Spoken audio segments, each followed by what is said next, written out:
जय गुरुजी। अथ श्रीवामन पुराणं चतुर्थोऽध्यायः। पुलत्स्य उवाच। एवं कपाले सञ्जातो देवर्षे भगवान् हरः, अनेन कारणेनासो दक्षेण न निमन्त्रितः। कपाले जायते सतीं विघ्नायाथ प्रजापतिः, यज्ञे चार्हापि दुहिता दक्षेण न निमन्त्रिता। एतस्मिन्नन्तरे देवीं द्रष्टुं गौतमनन्दिनी जया जगाम शैलेन्द्रं मन्दरं चारुकन्दरम्। तामागतां सती दृष्टा जयामेकामुवाचः, किमर्था विजया नागान् जयन्ती चापराजिता। सा देव्या वचनं श्रुत्वा उवाच परमेश्वरीं, गता निमन्त्रिता सर्वा मखे मातामहस्यता। समं पित्रा गौतमेन मात्रा चैवाप्यहल्यया। अहं समागता दृष्टं त्वां तत्र गमनोऽस्तु का। किं त्वं न व्रजसे तत्र तथा देवो महेश्वरः। नामन्त्रितासि तातेन उताहोस्विदव्रजिष्यसि।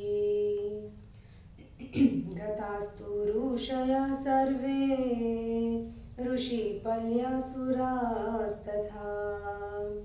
मातृष्वस शशाङ्कश्व सपन्तिको गता क्रतुम्। चतुर्दशेषु लोकेषु जन्तवो ये चराचरा, निमन्त्रिता क्रतो सर्वे किं नासि त्वं निमन्त्रिता।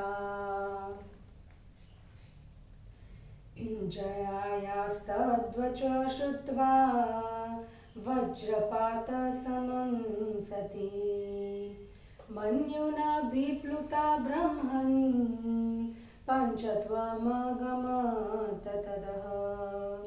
जयामृतां सतीं दृष्ट्वा क्रोधशोकपरिप्लुता, मुच्यति वारिनेत्राभ्यां स्वरं विललापः। आक्रन्दितं ध्वनिं श्रुत्वा शूलपाणि स्त्रीलोचनः, आकिमेतदिति उक्त्वा जयाभ्याशमुपागतः। आगतो दृदृष्टे देवी लतामिव वनस्पते, कृतां परशुना भूमौ शल्लथाङ्गीं पतितां सतीं देवीं निपतितां दृष्ट्वा जयां पप्रच्छ शङ्करः, किमियं पतिता भूमौ निकृतेव लता सती। सा शङ्करवच श्रुत्वा जया वचनं ब्रवीत, श्रुत्वा मखस्थ्या दक्षस्य भगिन्यः पतिभिः सदसः। आदित्याधास्त्रिलोकेश समं शक्रादिभिः सुरे, मातृष्वसा विपन्नेयम् अन्तर्दुःखेन दह्यते। पुलत्स्य उवाच। एतच्छ्रुत्वा वचो रौद्रं रुद्रः क्रोधाप्लुतो बभो क्रुधस्य सर्वगात्रेभ्यो निश्वेरुसार्चिषः ततः क्रोधात् त्रिनेत्रस्य गात्ररोमोद्भवामुने गणासीं हम्मुखा जाता वीरभद्रपुरोगमा गणे परिवृतस्तस्मान्न मन्दं राधिमहारिहयम् गतः कनखलं तस्मात् यत्र दक्षो यजत्क्रतुं ततो गणानामधिपो वीरभद्रो महाबलः दिशि प्रतीच्युत्तरायां त अश्वो शूलधरो मुने जया क्रोधादगदां गृह पूर्वदक्षिणतः स्थिता मध्ये त्रिशूलधृक्शर्व स्तस्थ्यो क्रोधान् महामुने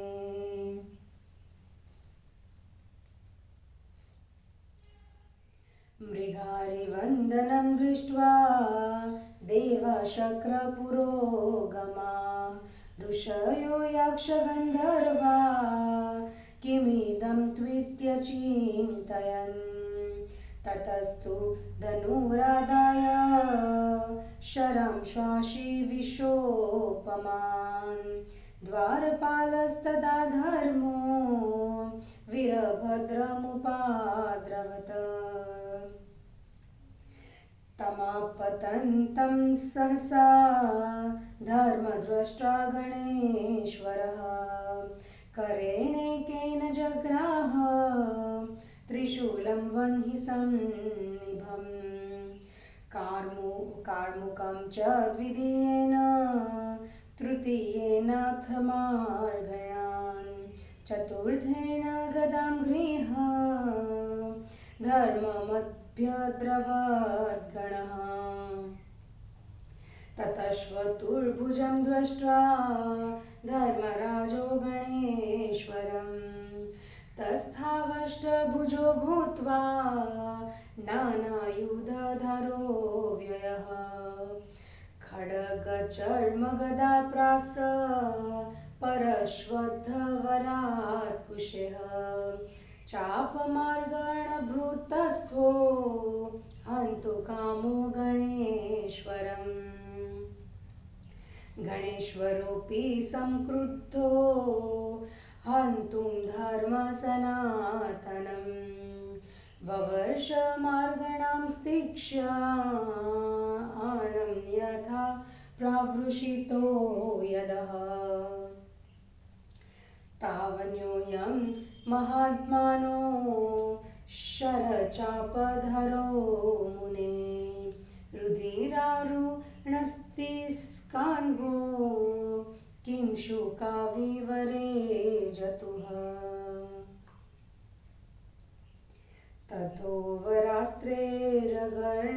तथोवरास्त्रेरगणानयकेन जिता सधर्मतरसा प्रसह्य पराद्मुखोद्भूद्विमना मुनीन्द्र सवीरभद्र प्रविवेश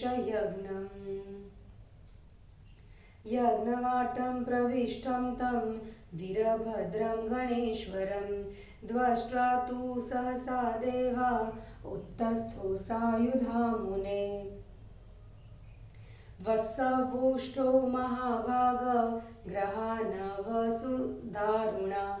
इन्द्राधादादशाद्वित्या रुद्रास्तत्त्वेकादशैव हि विश्वे देवाश्वसाध्याश्व सिद्धगन्धर्वा गन्धर्वपन्नगा यक्षा किं पुरुषाश्वैव खगाश्वक्रधरास्तथा राजा वै वस्वदाश्वंशाद् धर्मकीर्तिस्तु विश्रुत समवंशोऽन्ध्वशोऽग्रो भोजकीर्तिर्महाभुज द्वितीजा दानवाश्वान्ये येन्ये तत्र समागता ते सर्वेन्भद्रवन् रौद्रं वीरभद्रमुदायुधा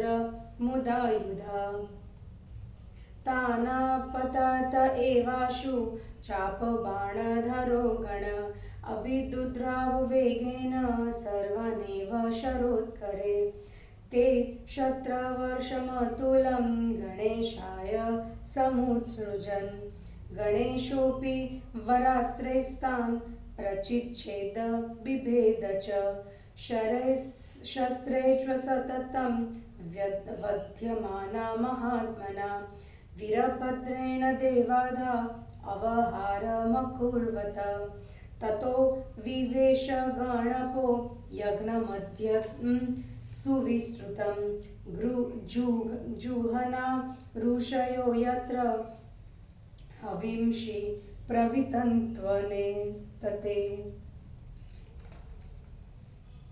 ततो महर्षोद्वासा मृगेन्द्रवदनं गणं भीताहोत्रं परित्यज्य जग्मु शरणमच्युत तानार्ताशक्रभृद्रद्रष्ट्रा महर्षिस्त्रस्तमानसान् न भेत्व्यमितीत्युक्त्वा समुस्तस्थे वरायुध समानम्य ततः शार्ङ्गं शरानग्निशिखोपमान् मुमोच वीरभद्राय कायाभरणधारणान् ते तस्य कायमासाद अमोधा वे हरेशर निपेतुर्भुवि भग्नाशा नास्तिकादेव याचका शरां सत्त्वमोधान्मोग्धत्वमापान्वाक्षीय केशव दिव्यैरस्त्रैर्विदं भद्रं प्रच्छादयितुमुग्धतः तानस्त्रान् वासुदेवेन प्रक्षिप्तान् गणनायक वारयामास शूलेन गदया मार्गिणेस्तथा दृष्ट्वा विपन्नान्यरात्राणि गदां चिक्षेपमाधव त्रिशूलेन समाहत्य पातयामास भूतले मूषलं वीरभद्राय प्रचिक्षेप हलायुषः लाङ्गलं च गणेशोऽपि गदया प्रत्यवारयत् मूषलं सगदं दृष्ट्वा लाङ्गलं च निवारितं वीरभद्राय चिक्षेप चक्रं क्रोधात् खगध्वजः तमापतन्तं शतसूर्यकल्पं सुदर्शनं वीक्ष्य गणेश्वरस्तु शूलं परित्याज्य जग्राह चक्रं यथा मधुमीनवपुः सुरेन्द्रः चक्रे निगीर्णे गणनायकेन क्रोधातिरक्तोऽसितचारुनेत्र मुरारिरभ्येत्य गणाधिपेन्द्र मोक्षेप्य वेगादभुवि निष्पिपेश मोक्षिप्य वेगादभुवि भुवि निष्पिपेश हरिबाहुरुगेवेन विनिष्पिष्टस्य भूतले सहितं रुधिरोदत्करे मुखाच्चक्रं विनिर्गतं ततो निसृतमालोक्य चक्रं कैटभनाशनः समादाय ऋषिकेशो वीरभद्रं मुमोचः ऋषिकेशेन मुस्तस्तु वीरभद्रो जटाधरम् गत्वा निवेदयामास वासुदेवात् पराजयम् ततो जटाधरो द्रष्टा गणेशं शोणिताप्लुतं निश्वसन्तं यथा नागं क्रोधं चक्रे तदाव्ययः ततः क्रोधा विभूतेन वीरभद्रोऽथ शम्भुना पूर्वोद्विष्टे तदा स्थाने सायुधस्तु निवेशितः वीरभद्रमथादीक्ष्य भद्रकालीं च शङ्कर विवेश क्रोधतां राक्षो यज्ञवाटं त्रिशूलभृत ततस्तु देव प्रवरे जटाधरे त्रिशूलपाणो त्रिपुरान्तकारिणि दक्षस्य यज्ञं विशतीक्षयं करे जातो ऋषीणां प्रवरो हि साध्वसः। अतः हिंदी अनुवाद।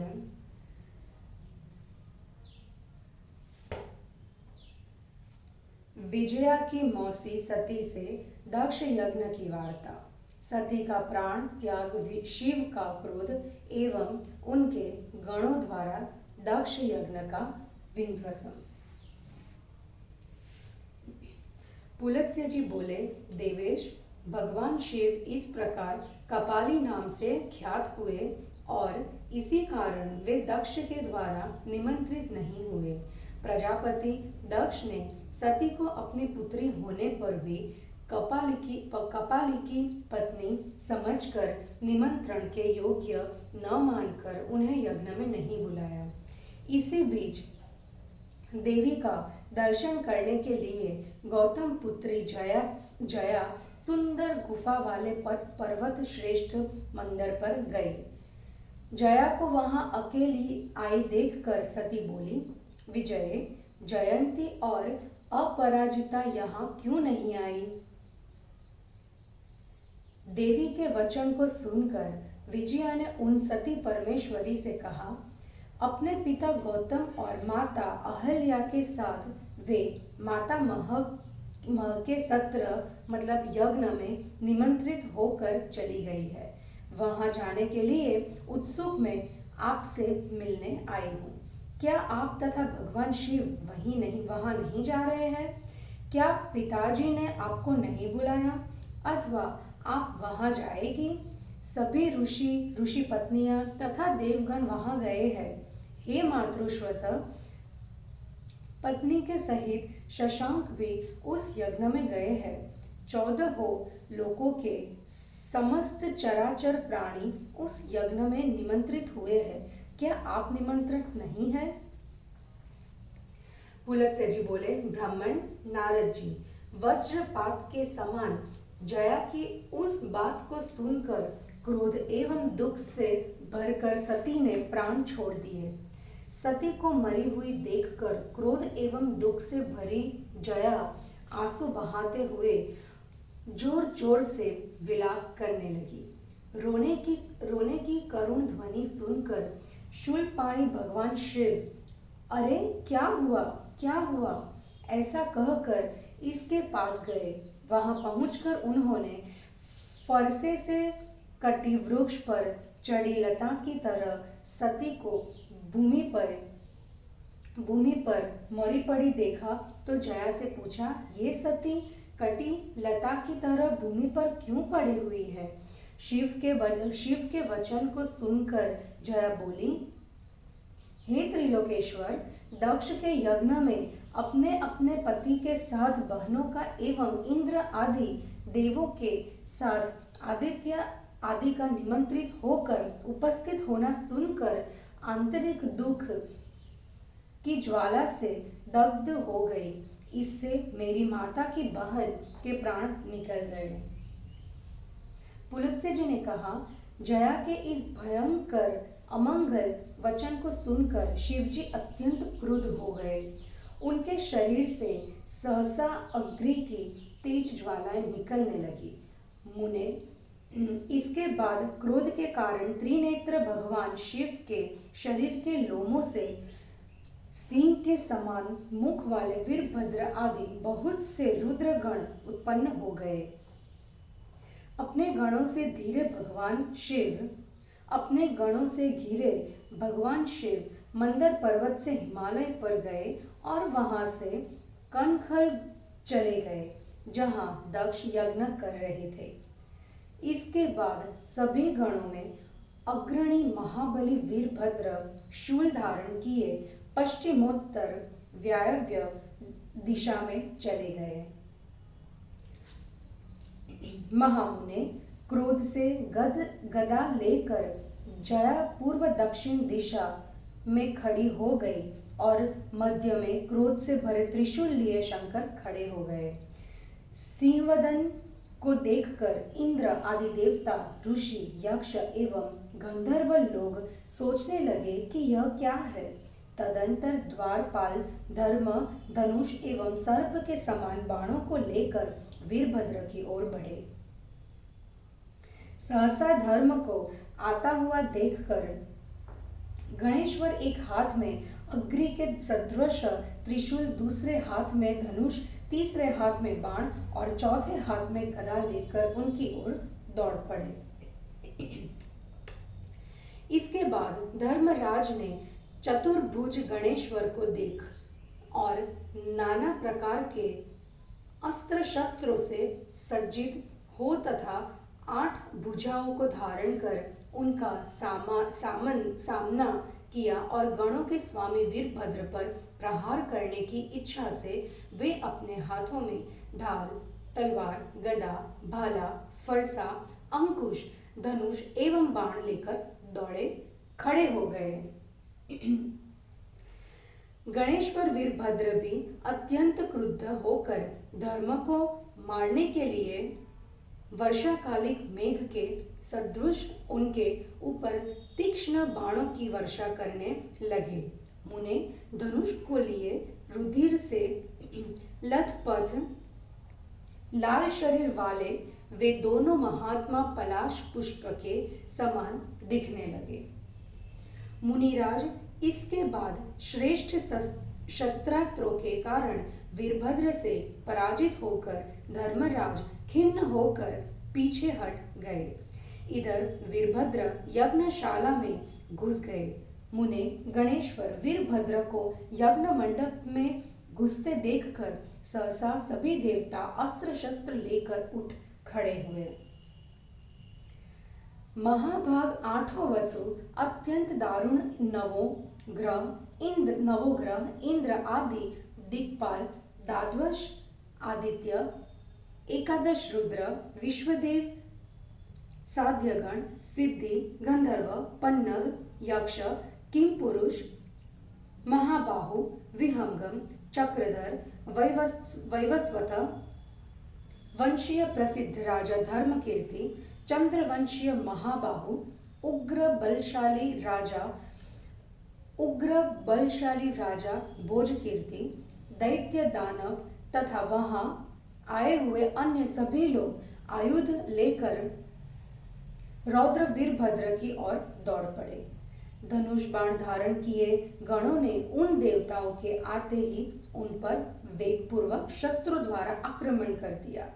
इधर देवताओं ने भी वीरभद्र के ऊपर अतुलनीय बाणों की वर्षा की। गणनायक वीरभद्र ने देवताओं के अस्त्रों को छिन्न भिन्न कर डाला। महात्मा वीरभद्र द्वारा विविध बाणों और अस्त्रों से आहत होकर देवता आदि रणभूमि से भाग चले।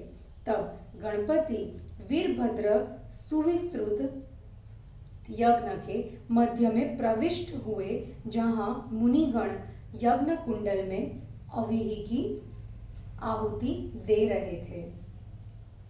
तब वे महर्षि सिंहमुख वीरभद्र को देखकर भय से हवन छोड़कर विष्णु की शरण में चले गए।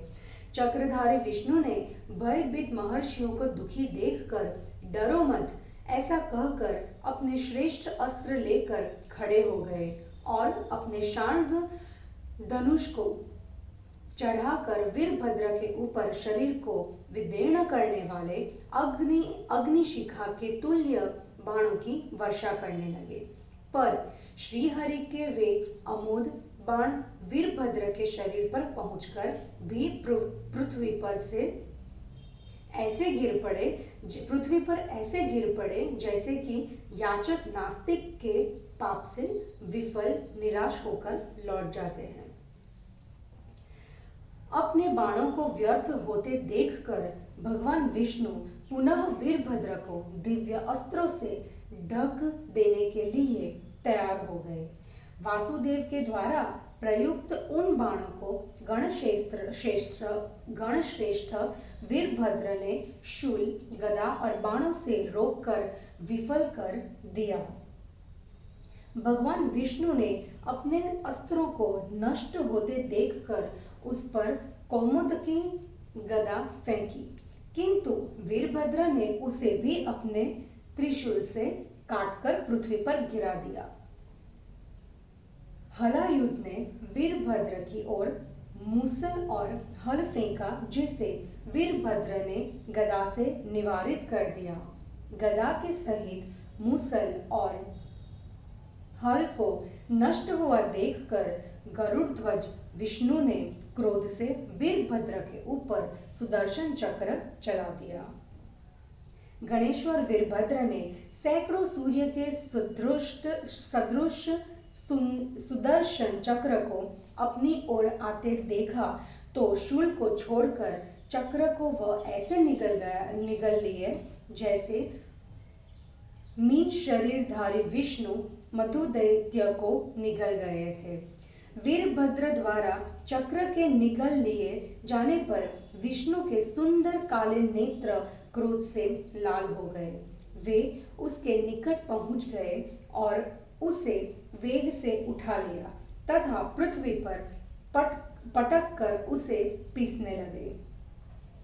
भगवान विष्णु की भुजाओं और जांघों के प्रबल वेग से भूतल में पटके गए वीरभद्र के मुख से रुधिर के फौहारे के साथ चक्र बाहर निकल गया। चक्र को मुख से निकला देखकर भगवान विष्णु ने उसे ले लिया और वीरभद्र को छोड़ दिया। भगवान विष्णु द्वारा छोड़ दिए जाने पर वीरभद्र ने जटाधारी शिव के निकट जाकर वासुदेव से हुई अपनी पराजय का वर्णन किया। फिर वीरभद्र को खून से लथपथ तथा सर्प के सदृश निश्वास लेते देख अव्यय जटाधर मतलब शंकर ने क्रोध किया। इसके बाद क्रोध से तिल मिलाए शंकर ने अस्त्र सहित वीरभद्र को पहले बतलाए स्थान पर बैठा दिया। वे त्रिशूलधर शंकर वीरभद्र तथा भद्रकाली को आदेश देकर क्रोध से लाल आंखें किए यज्ञ मंडप में प्रविष्ट हुए। त्रिपुर नामक राक्षस को मारने वाले उन त्रिशूलपाणी त्रिपुरारी देवश्रेष्ठ जटाधर के दक्ष यज्ञ में प्रवेश करते ही ऋषियों में भारी भय उत्पन्न हो गया। और इस प्रकार श्री वामन पुराण में चौथा अध्याय समाप्त हुआ। जय गुरु जी।